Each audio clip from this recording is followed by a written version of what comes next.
Taking a look at a pack here. This one is a hydration pack made by Skilcraft. It's called the HydraMax. Real cool pouch, really like it, heavy duty. On the bottom there's this zipper with a silent pull, no piece of metal, just the piece of cord. It opens up.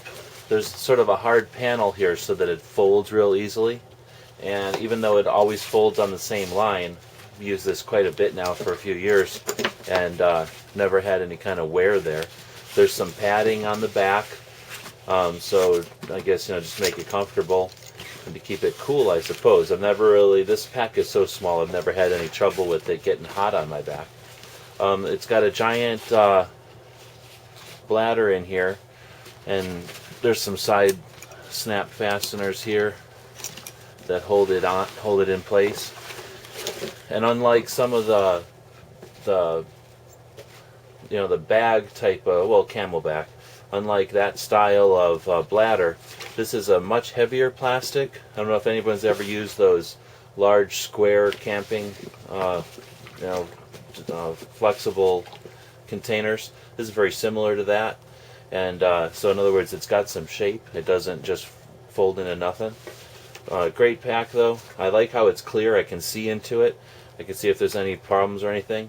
It uses a regular GI canteen style cap at the bottom, which I guess is one of its negatives. I can't put ice in here as easily as some people can when they have a camelback. There's nothing else in this main compartment except for the bladder, the drinking hose, and then these straps that hold the container in. I guess if the bag, or if the pack were to open, they don't want the bladder to just fall out on you. So the way that it works though is I can basically open it up like this, unscrew the canteen style cap, and I either just fill it from a bottle or from my sink, and it works fine. The cap's retained with a loose retainer there, so you can spin the cap real easy. So far I haven't had any complaints with it in this system.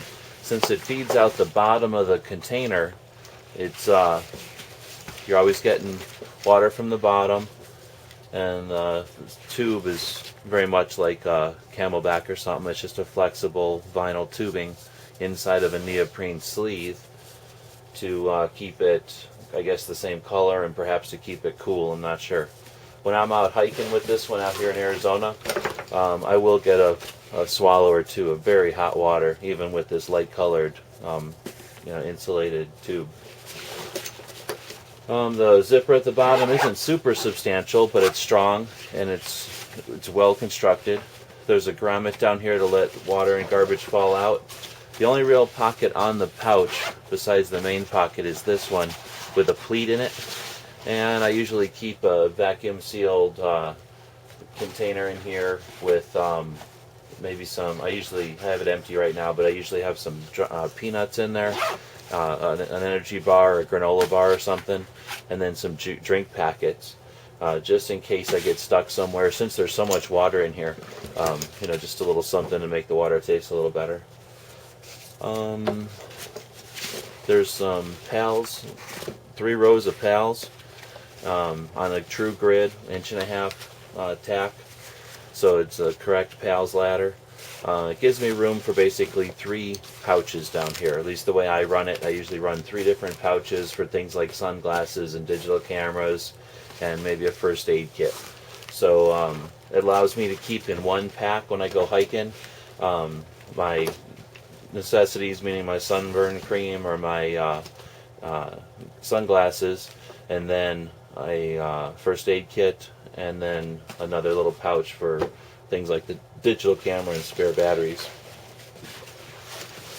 The PALS ladder, if I really wanted to, I could stick an EMT shears down there, or a pen, obviously that kind of thing. I never really take that much stuff with me when I use this particular pack. But what I have added to it on the strap here is a Maxpedition roly-poly, and what that is a expandable pouch. So let's say I'm walking and I do find something, or I decide I'm going to bring a little extra with me, instead of having to reconfigure the whole pack, I can just add it to here, and as long as it's not super heavy weight, shouldn't be a problem.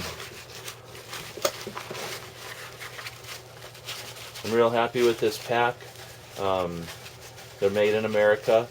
It's a pretty interesting company. If you look them up, they do a lot of government contracts. They've got a bunch of great people working for them, and just a great company. I'm really happy to have found this one. I did have to look a little hard for it.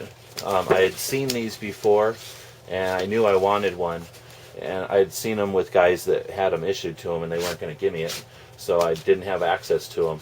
I finally found one at a local surplus store. Unfortunately, that store is no longer in business, but I was able to get this one.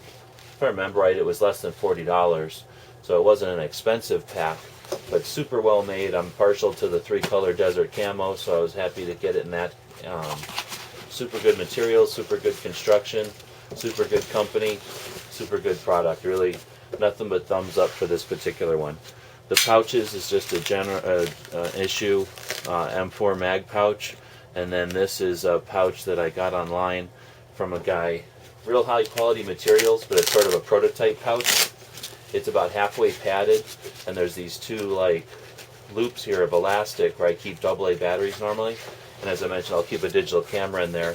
Keeps it just a little bit more protected than a single walled pouch. There's just a little bit of padding in there, about half as thick as a mouse pad.